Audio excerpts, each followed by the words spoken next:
Filipenses capítulo 3, versículo 1, Filipenses 3, 1, pero antes vamos a pedirle al Señor, como siempre, que bendiga nuestro estudio. Señor, estamos aquí reunidos, Señor, para estudiar tu palabra, pero más que estudiar tu palabra y obtener conocimientos intelectuales, Señor, lo que queremos realmente es escucharte a ti, Señor. Tu palabra dice que los que te adoran deben hacerlo en espíritu y en verdad. Aquellos que verdaderamente gozan de ti, tienen capacidad de conectarse y disfrutar de ti, lo hacen en espíritu y en verdad. Señor, te pedimos, Padre, que utilices los recursos que ofrecemos ante ti, para que los unjas con tu espíritu, con tu presencia, y que tú nos hables, Señor, y tú nos disipules, y tú nos habilites para conocerte cada día más y gozarnos más de ti, Señor, y ser de testimonio tuyo en este mundo, Señor. Padre, somos tuyos, glorifícate, en el nombre de Jesús pedimos. Amén. Ok. Bueno, estamos en el medio de Filipenses, capítulo 3, es el tercero de 4. Filipenses, como hemos venido viendo, el tema indirecto de Filipenses, que pasa a ser, que es como la enseñanza principal, es el gozo. Okay, cómo obtener el gozo, la alegría o la felicidad cristiana que está conectada con nuestra manera de pensar. Y vemos que el gozo, la alegría cristiana, la felicidad cristiana está conectada con nuestra manera de pensar. Hemos visto que nada cambia hasta que cambiemos entonces nuestra manera de pensar. Nada cambia hasta que cambiamos lo que creemos, porque lo que pensamos, lo que creemos, determina lo que sentimos y lo que hacemos. En los capítulos que hemos visto hasta ahora, el capítulo 1 y el 2, hemos visto que si queremos experimentar el gozo de Dios en nuestras vidas, tenemos que, acorde al capítulo 1, vimos que tenemos que tener una mente comprometida con el reino de Dios.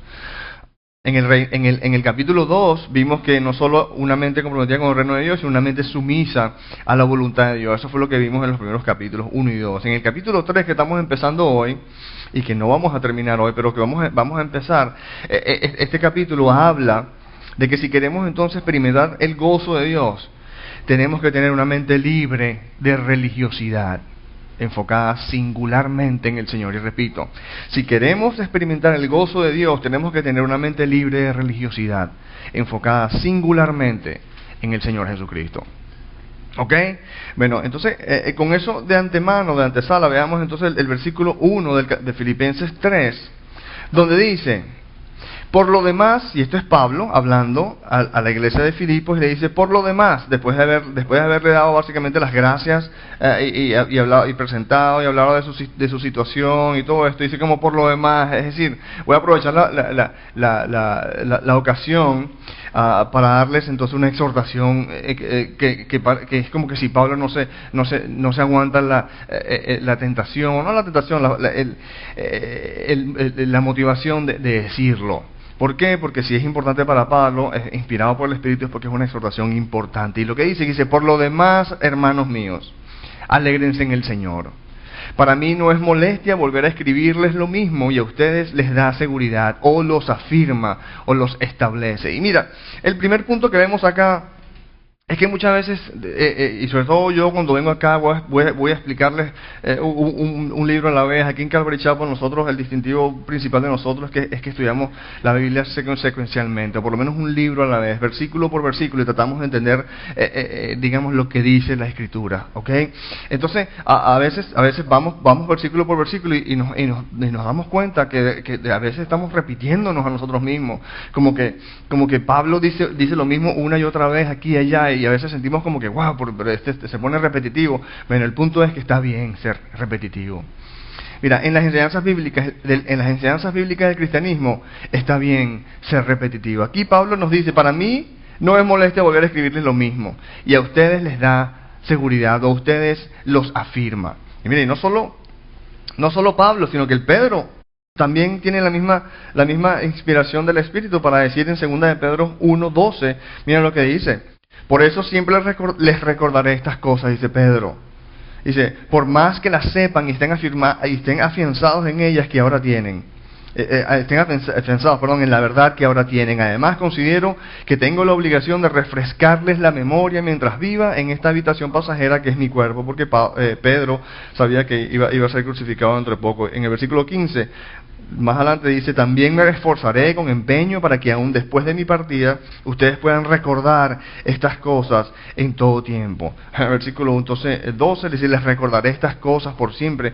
Por más que ustedes, mire, por más que las sepan y estén afianzados en la verdad que ahora tienen, sin embargo, siento la necesidad de refrescarles la memoria. Mira, el punto es el siguiente. Las enseñanzas bíblicas del cristianismo, en las enseñanzas bíblicas del cristianismo está bien ser repetitivo, porque no es tanto conocer verdades nuevas. El cristianismo en mucho son las mismas verdades, pero conocer no verdades nuevas, sino conocer las mismas verdades más profundamente.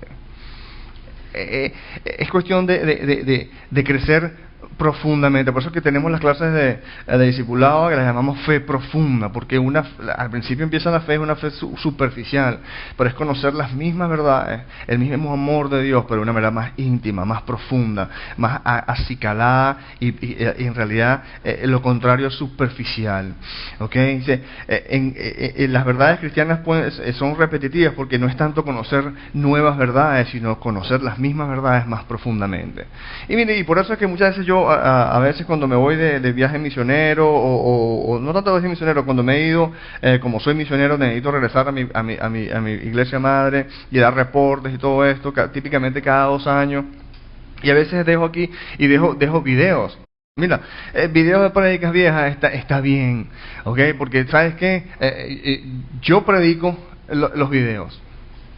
Yo los estudio. Si alguien conoce lo que lo que se está predicando hoy, tú dirías que soy yo, ¿verdad? Bueno, cuando yo estoy editando el video para ponerlo en la internet, escucho mi video, el Espíritu me habla a mí. Con mi propio, yo a veces estoy repasando videos de prédicas antiguas en las cuales yo hice mis notas y estudio mis notas y dice, wow, no porque mis notas sean buenísimas, sino porque el Espíritu utiliza la palabra de Dios para revelar y acicalar y instrumentar las mismas verdades más profundamente. Entonces, videos de prédicas viejas está bien. Mira, después de todo, mira, la lectura de las mismas escrituras por toda la vida está bien. Es un solo libro. Okay. Nosotros tenemos las mismas. ¿Por qué? Porque nosotros cambiamos también. Nosotros leemos Primera de Juan hoy, dentro de 3 años volvemos a leer Primera de Juan y el mensaje es el mismo, pero la manera en que ese mensaje se acicala en nuestros corazones y trae luz a esquinas oscuras de nuestros corazones es diferente, porque nuestro corazón está en un lugar distinto. Y el punto es el siguiente. Mira, el corazón enseñable siempre capta algo nuevo.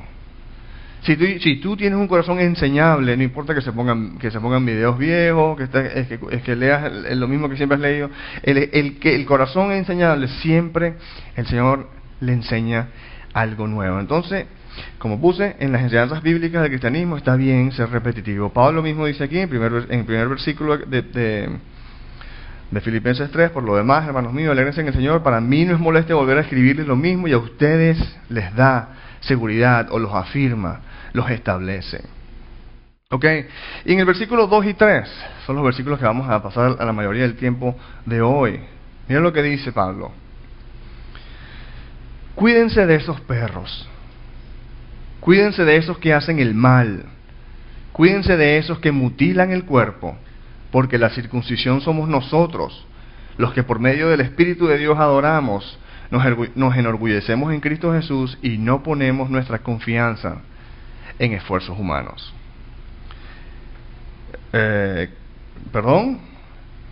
Cuídense de esos perros, esos que hacen el mal, esos que mutilan el cuerpo. ¿De qué está hablando Pablo? Y lo vemos en sus otros escritos. Y aparentemente Pablo iba con el mensaje de la gracia de Dios, el mensaje de la verdad de que Jesucristo pagó por todo y que lo único que tenemos que hacer es creer en Jesucristo. Y sin embargo venían atrás de él, cuando él estaba en un lugar y él se iba, venían detrás de él lo que llaman los religiosos judíos, que insistían en que creer en Jesucristo nada más no es suficiente para ser aceptado por Dios, sino que además de creer en Jesucristo, había que cumplir la ley de Moisés, representada principalmente por la circuncisión. Entonces, el punto es que, mira, Jesucristo al morir en la cruz nos hace aceptables delante de Dios. ¿Por qué? Porque la deuda de tus pecados y los míos fue pagada por completo por Jesucristo.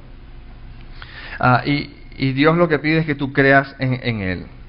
Sin embargo, los religiosos de la época querían insistir de que Jesucristo solamente no es suficiente, que fe en Jesucristo no es suficiente. Y el mensaje de Pablo es exactamente lo contrario. Fe en Jesucristo es absolutamente suficiente, es lo único que verdaderamente te puede justificar delante de Dios. Puedes leer Romanos para ver esto claramente y Gálatas también. Pero el punto es que estos insistían en que no era suficiente, sino que además había que cumplir la ley de Moisés. Y la ley de Moisés estaba representada principalmente por la circuncisión. Y quería pararme un momentito para que entendiéramos un poco este tema de la circuncisión.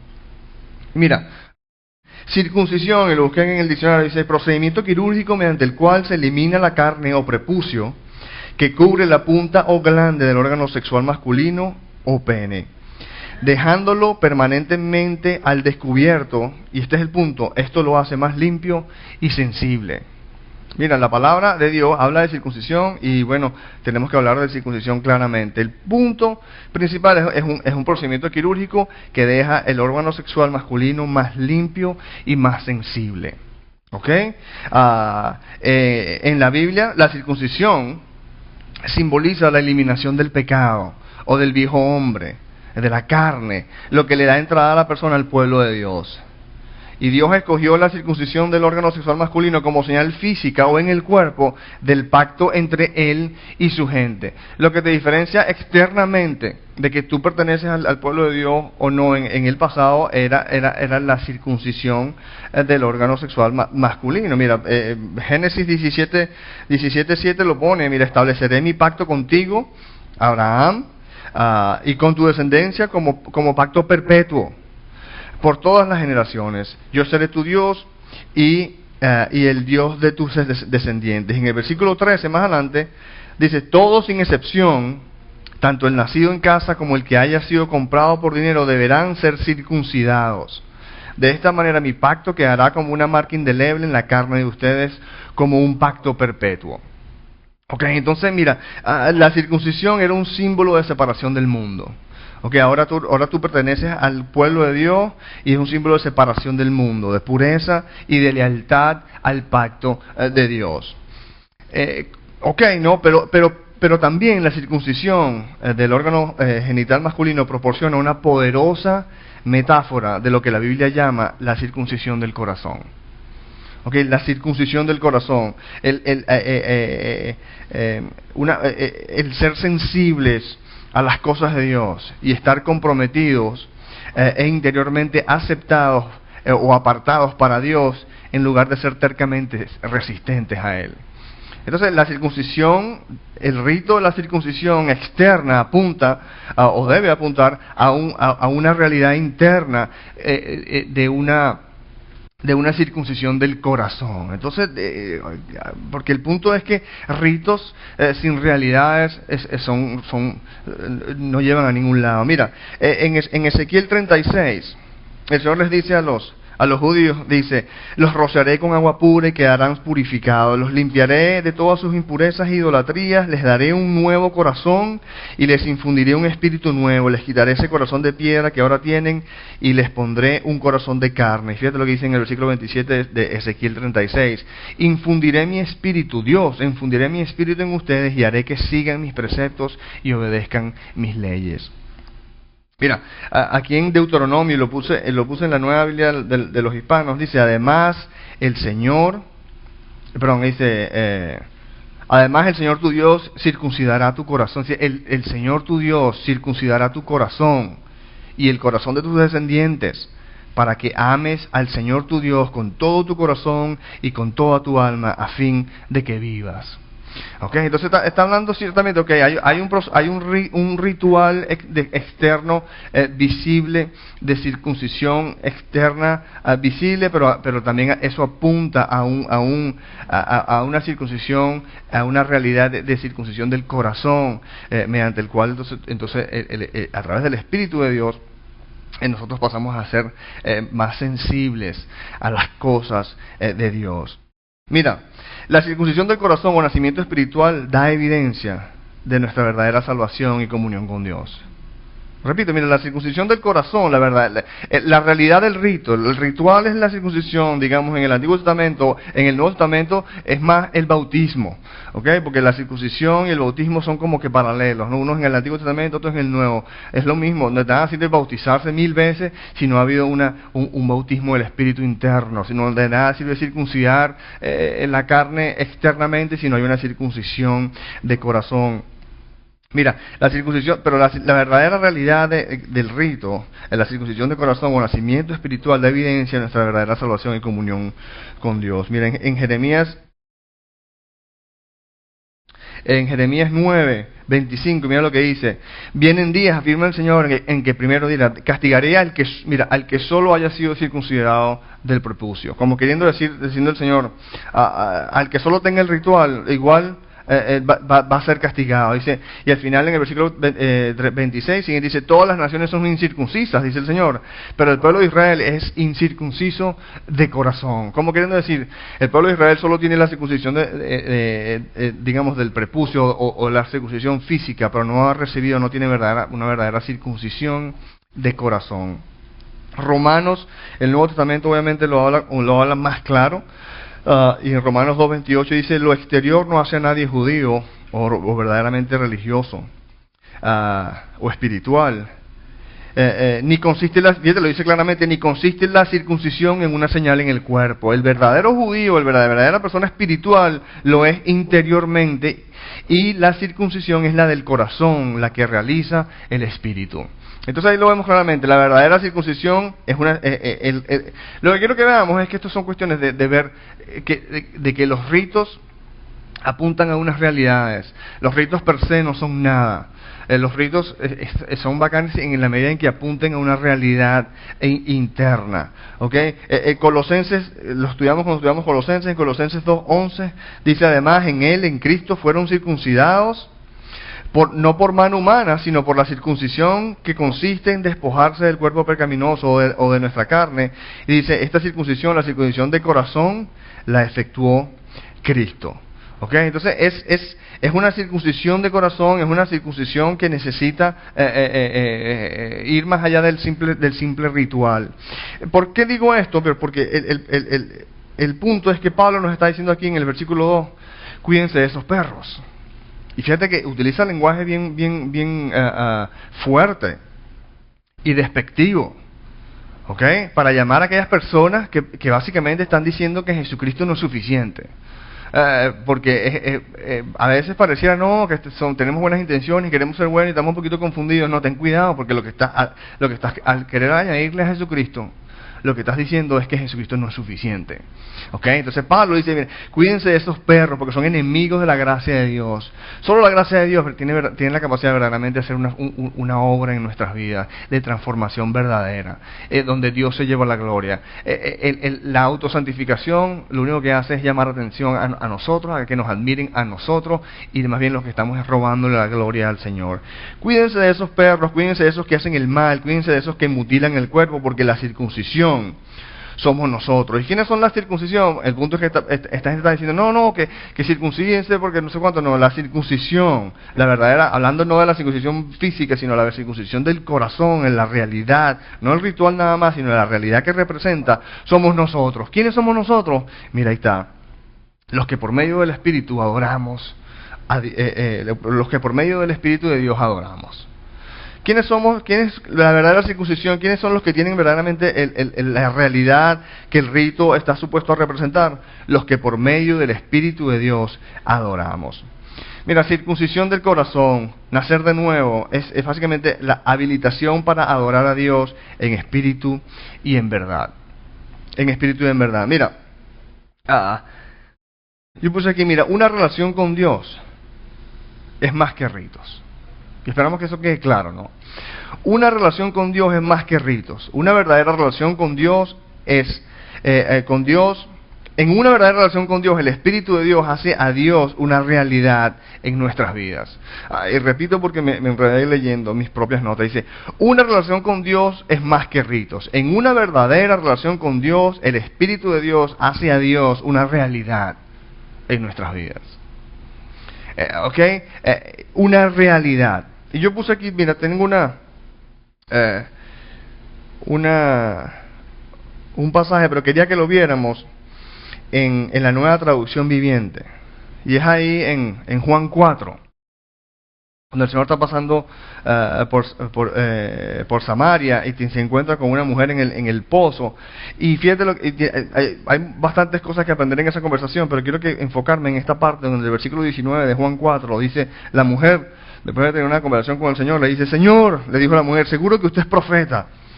Así que dígame, ¿por qué ustedes los judíos insisten en que en Jerusalén es el único lugar donde se puede adorar, mientras que nosotros los samaritanos afirmamos que es aquí en el monte Gerizim donde adoraron nuestros antepasados? Y esta mujer está enfocada en rituales, que si es en Jerusalén donde se adora, o que si es en el monte Gerizim. Y Jesucristo les contestó en el versículo 21, le dice, créeme, querida mujer, que se acerca el tiempo en que no tendrá importancia si se adora al Padre en este monte o en Jerusalén. Y le dice, mira, ustedes los samaritanos saben muy poco acerca de aquel a quien adoran, mientras que nosotros los judíos conocemos bien a quien adoramos, porque la salvación viene por medio de los judíos. Pero se acerca el tiempo, y de hecho ya ha llegado, cuando los verdaderos adoradores adorarán al Padre en espíritu y en verdad.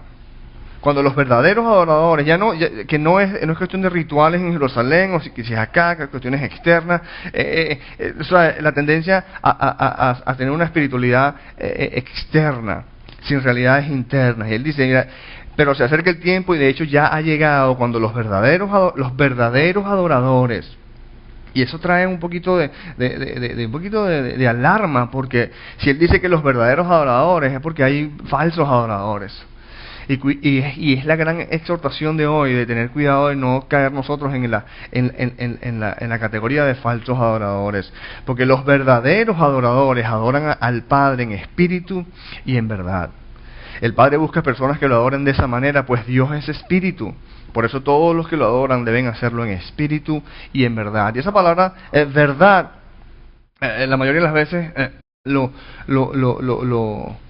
lo conectamos con la verdad de la palabra de Dios, y ciertamente la palabra de Dios es verdad, pero esa palabra en el original, en espíritu y en verdad, es como esa palabra verdad también se puede traducir realidad. Y lo que está diciendo es que lo adoran en espíritu, y el espíritu hace que Dios una realidad en tu vida. No es lo mismo el ritual vacío que el ritual, cuando el Espíritu de Dios agarra el ritual y lo hace una realidad a tu vida. Y mira, yo tenía aquí una reflexión para todos nosotros, y es la siguiente pregunta: ¿es tu cristianismo? Y este es el momento entonces de parar y dejar que el Espíritu de Dios, no de necesariamente inmediatamente defendernos, sino de dejar verdaderamente, si el Espíritu de Dios, que el Espíritu de Dios nos escudriñe el corazón y nos dé la respuesta. Pero la pregunta es la siguiente: ¿es tu cristianismo un sistema de ritos, o es Dios una realidad en tu vida? Escucha, ¿es tu cristianismo un sistema de ritos, o es Dios una realidad en tu vida? Entonces, pero bueno, no entiendo bien esa pregunta, pastor. Bueno, sistema de ritos, ¿es Dios un sistema de ritos? ¿Qué es un sistema de ritos? Bueno, mis ritos son ir a la iglesia los domingos, check, ¿no?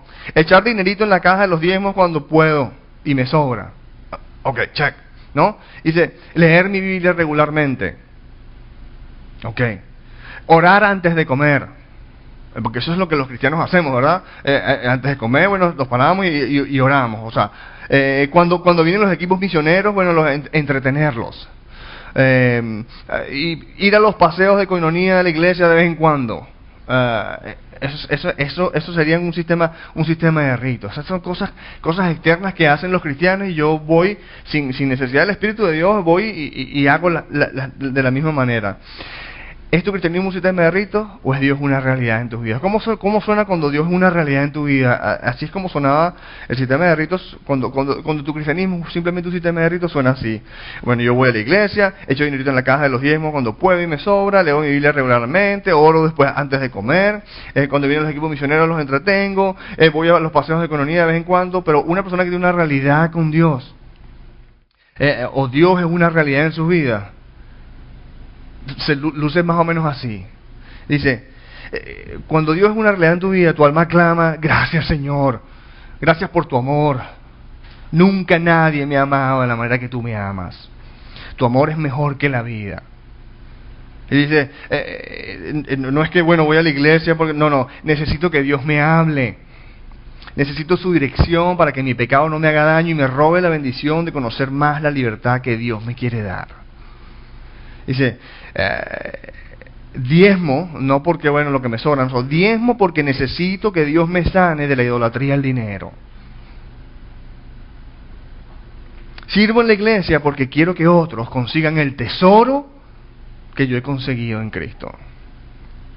No sé, hay como pasión en la segunda parte. Cuando Dios es una realidad en tu vida, hay pasión. Porque tú sabes que es imposible conocer al todopoderoso Dios del universo, aunque sea a destello, y no ser cambiado por esa transacción. Porque la Biblia habla de un Dios de gloria, un Dios que cuando se manifiesta cambia, impacta. Entonces la pregunta ¿es tu cristianismo un sistema de ritos o es Dios una realidad en tu vida? Mira, aquí en el versículo 2 dice Pablo, dice, cuídense de esos perros, cuídense de esos que hacen el mal, cuídense de esos que mutilan el cuerpo, porque la circuncisión somos nosotros. ¿Quiénes? Los que por medio del Espíritu adoramos a Dios.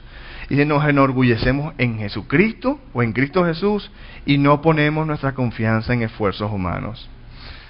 Mira, no se trata de ritos vacíos, se trata de realidades espirituales, representadas por los ritos que querramos, que haya y que prescribe la palabra de Dios, pero lo más importante es que Dios sea una realidad en tu vida. Y cada día, ese es el proceso de santificación, el proceso mediante el cual Dios se hace cada día más y más real en tu vida.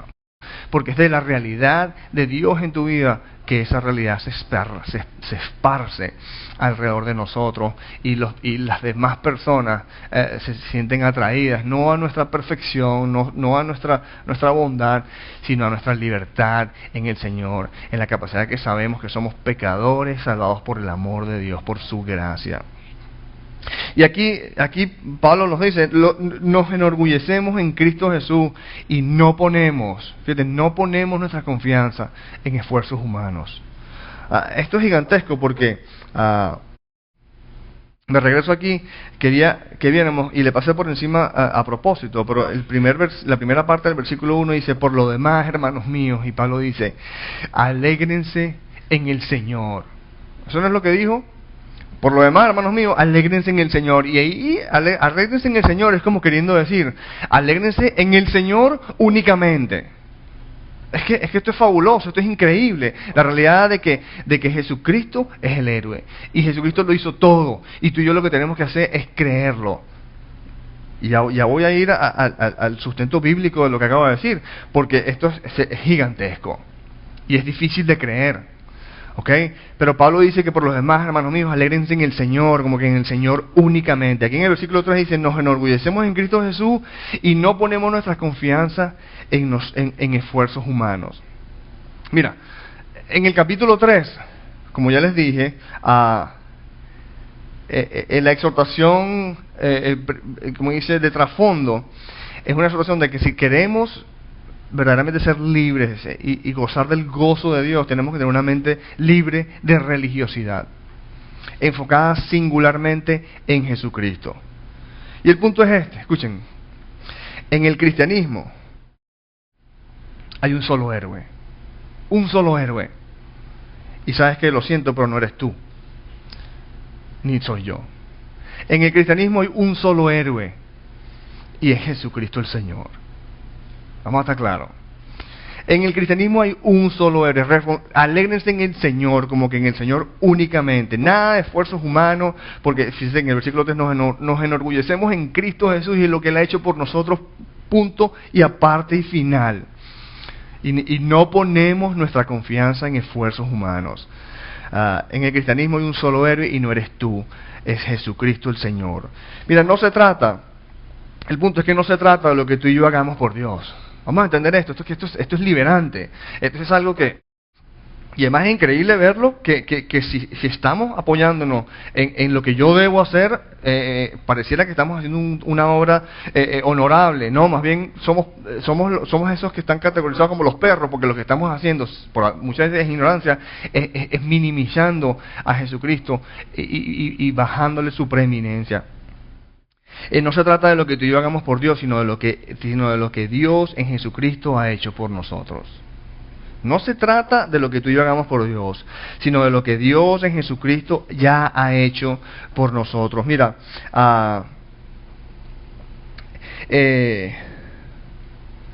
en Juan 6:28, al Señor le hacen una pregunta, y la puse aquí en la nueva traducción viviente, porque dice, al Señor vienen unos judíos y le preguntan, nosotros también queremos realizar las obras de Dios, ¿no? Contestaron ellos, ¿qué debemos hacer? Juan 6:28. ¿Qué es lo que Dios pide que nosotros hagamos? Es lo que están diciendo esos patas ahí.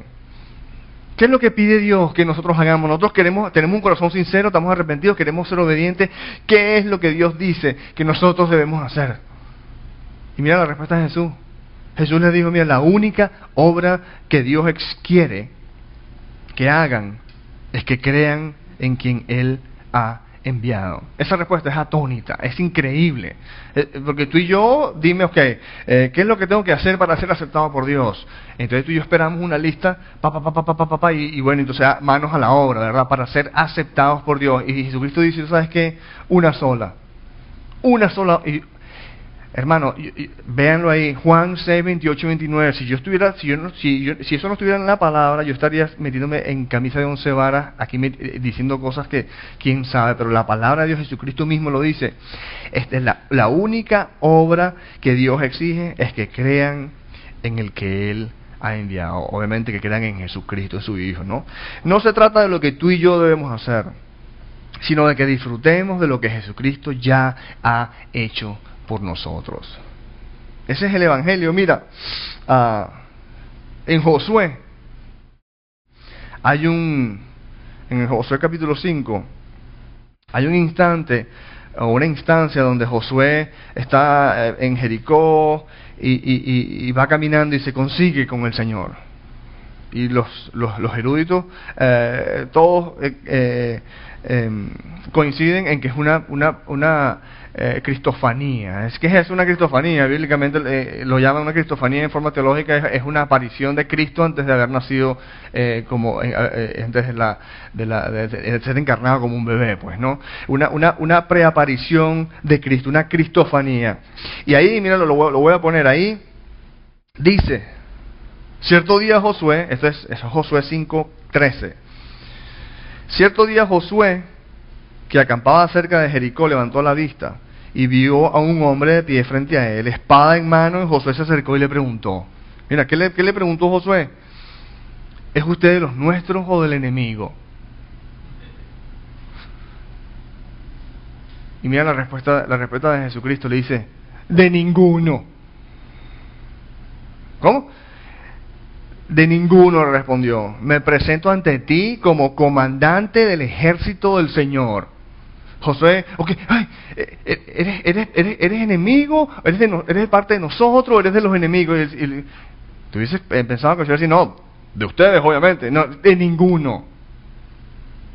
Yo me presento ante ti como comandante del ejército del Señor. Mira, yo no sé tú, pero el mensaje que el Señor está mandando acá es diciendo, mira, yo no he venido aquí a tomar partido, yo he venido aquí a tomar posesión. Yo no he venido aquí a hacerme de un lado de acá o del lado de allá, sino yo no he venido a tomar partido, sino a tomar posesión. Mira, escucha esto, yo no he venido a ayudarte, sino a hacerme responsable de tu vida. ¿Estás escuchando? El Señor, no, yo no he venido aquí a ser un ayudante, un accesorio más en el gamut de las cosas que tú tienes que hacer para tener una vida contenta y feliz. Yo no he venido aquí a ser tu ayudante, yo he venido aquí a hacerme responsable de tu vida. El hecho es que Cristo vino a ser perfecto para que tú y yo no tengamos que ser perfectos. ¿Ok? Entonces, el Señor lo dice de una manera categórica. Pablo lo ratifica en todos sus escritos, Jesucristo es suficiente. Después de todo, Colosenses 2:10, la Reina Valera le dice, ustedes están completos en Él. ¿Cuál es eso? Bueno, Cristo más nada equivale a todo. A mí me encanta esa ecuación. Yo soy ingeniero, estudié ingeniería y estudié mucha matemática y la aritmética y todo esto, pero esa ecuación que está ahí, Cristo más nada equivale a todo.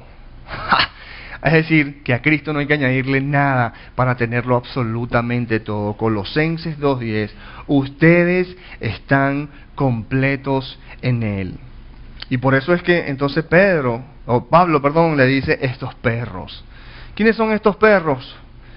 Y una vez más hago referencia y los invito a que consideren el lenguaje despectivo que Pablo está utilizando. ¿Para quiénes? Para los que insisten en añadirle a Cristo Jesús. Porque en el cristianismo hay un solo héroe y no eres tú ni yo. Hay un solo héroe y es Jesucristo. Jesucristo ha venido a este mundo no a ayudarnos, sino a hacerse responsable de nuestras vidas. Cristo más nada equivale a todo. ¿Qué significa eso? Que Jesucristo es todo lo que necesitamos. Jesucristo es absolutamente suficiente para la totalidad de nuestras necesidades. ¿Ok? Entonces, a manera de resumen, hemos visto que nada cambia hasta que cambiemos nuestra manera de pensar. Y hemos visto en los primeros capítulos que si queremos tener el gozo de Dios, necesitamos tener una mente comprometida con el reino de Dios, una mente sumisa a la voluntad de Dios. Y lo que hemos empezado a ver hoy en el capítulo 3 es que Cristo más nada equivale a todo. Jesucristo es todo lo que necesitamos. Jesucristo es absolutamente suficiente para la totalidad de nuestras necesidades, porque si queremos experimentar el gozo de Dios, tenemos que tener una mente libre de religiosidad, enfocada singularmente en el Señor y lo que Él ya hizo por nosotros. Es la gracia de Dios. Jesucristo es el Señor y a Él no hay que añadirle nada. Amén. Padre, te damos gracias, Señor, por este mensaje tan...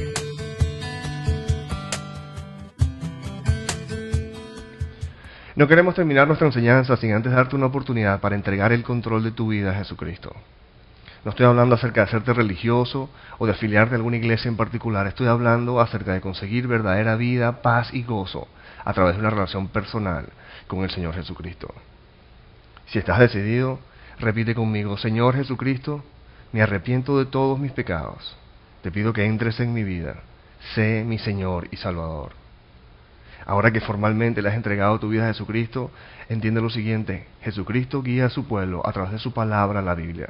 Por lo que te exhorto vehementemente a congregarte en una iglesia donde se enseña la palabra de Dios, para que crezcas en la libertad que solo Jesucristo puede darte. Él mismo enseñó en Juan 8, 31 y 32 que los que se mantienen fieles a sus enseñanzas conocerán la verdad, y la verdad los hará libres. Que Dios te bendiga y recuerda: eres amado, eres amado, eres amado.